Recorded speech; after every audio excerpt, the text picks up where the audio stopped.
Welcome to the Midyear Freakout Tag, because nothing says calm and collected reader like realizing we're halfway through the year, we've passed the solstice, and my TBR is laughing behind me here and on my Kindle app as well.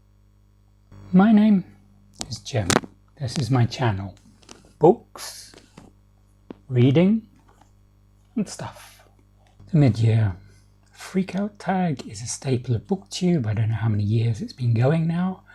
I saw this year on Kelly's channel, Books I'm Not Reading. She didn't tag me, but I remembered doing this tag in the past, and it seemed like a good time to do it again. First prompt: what's the best book you've read so far this year? Start with an easy one. I've finished 36 books so far, and 11 of those I rated 5 stars. It's difficult to choose between them. I'll tell you the 5-star books and then tell you my choice. Of Monsters and Mainframes by Barbara Truelove, which was a comedy sci-fi horror, which is very good.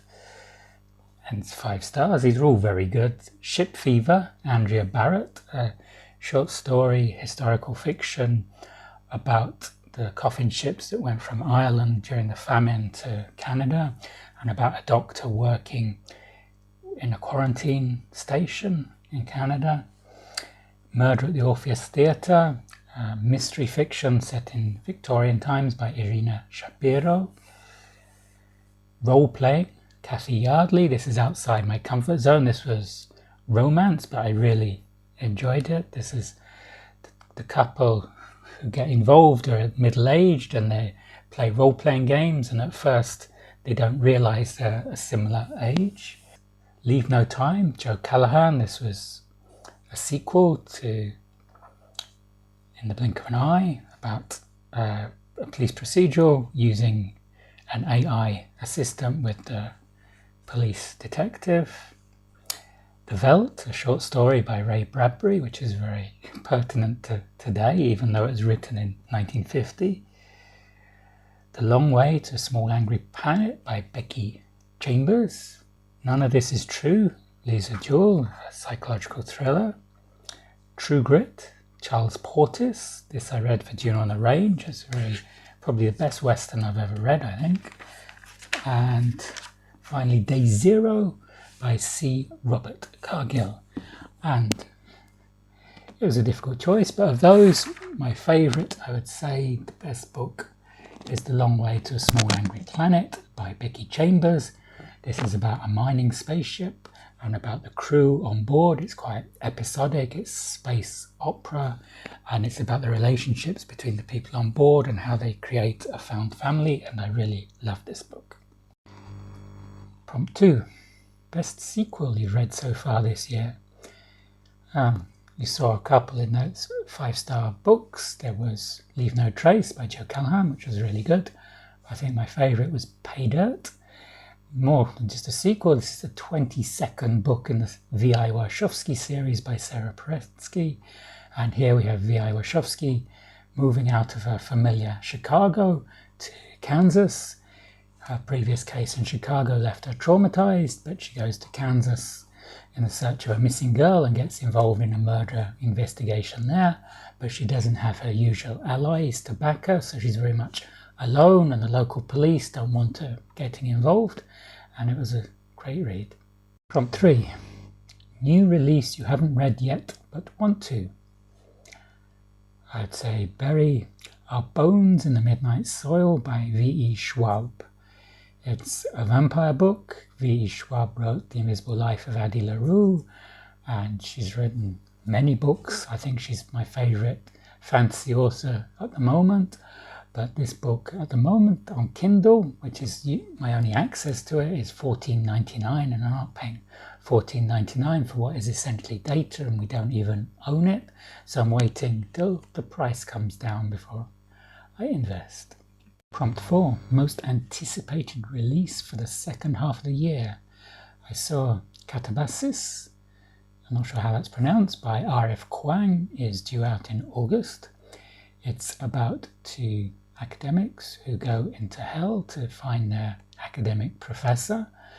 I think it's taking some inspiration from Dante's Inferno, which I haven't read, but I enjoyed Babel by R.F. Kuang and the Poppy War. I wasn't so keen on Yellowface, but she's going back to fantasy now, so I'm interested in reading this sometime. Prompt 5, biggest disappointment.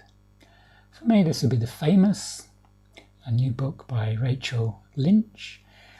I know Rachel Lynch from her police procedurals with D.I. Kelly Porter, which are really good, but this, she's trying to go into the psychological thriller territory, and I didn't think it worked very well. There's psychological thriller territory is already oversaturated with a lot of great authors like Frida McFadden, like Lisa Jewell, and many others. And I think I'd have preferred if Rachel Lynch had stuck with her wonderful police procedurals. Prompt number 6. Biggest surprise. For me, this is Role Playing by Kathy Yardley. I don't read a lot of contemporary romance, but I saw this recommended by Aoife. Prompt number 7. Favourite new author. Debut or new to you. For this I choose Becky Chambers, who's new to me, not a new author. I've seen a lot of booktubers recommend her, like Willow Heath, Tyler, Emily Fox, Katie Lumsden, Fraser Simmons. Becky Chambers' world's science fiction. It's cozy science fiction. It's heavy on world building, very strong characters. The stories are episodic, and it's wonderful relationships between the various characters. I was very impressed, and I've got another Becky Chambers waiting for me on Kindle. Prompt number 8, newest fictional crush. I don't like this question, so I'm going to ignore it. Prompt number 9, newest favourite character. The book I'm reading at the moment, Burning Bright, has this wonderful character, Maggie, who's a teenager in late 18th century London, and she knows all the alleys. But a lot of the characters I've been reading lately that I've enjoyed have been AI characters, like Locke in Leave No Trace, and the ship in The Long Way to a Small Angry Planet. And my favourite character, I think, would be another ship. This is Demeter in Of Monsters and Mainframes by Barbara Truelove. This Demeter is the spaceship, but it's got this intelligence, and it's wondering why it has all these misfortunes, and it's very amusing and sarcastic, sardonic as well. It's a great character. Prompt number 10, book that made you cry. I haven't cried over a book, but the book that got me almost crying, I guess, was True Grit by Charles Portis, when one of the animals who provides great service died. I won't tell you which animal or when, because I don't want to spoil it for you, but it was a really moving moment. 11, a book that made you happy. This one, Legends and Lattes by Travis Baldry. It's about this orc, Viv, who is trying to set up a coffee shop in a village. And this village, they don't know anything about coffee, so she has to educate them. Also, she has to put away her sword because she's not killing people now. She's making coffee, selling coffee, this bean juice. Prompt 12, most beautiful book you've bought so far this year or received. This one. This is a children's book. I got this for Picture This back in April. It's not in English, as you can see. This is in Georgian. May Davbrun Debi, which means I will be back. It's by Juliana Meski, who also did the illustrations as well as writing the book. It's about this young girl who's been displaced. It's from 1992, when there was the war in Abkhazia, which is part of Georgia, Abkhazia is still a semi-autonomous republic. It's not controlled by Tbilisi. It's more controlled by Putin, unfortunately. But this is a delightful book with lots of lovely illustrations. There's the dog.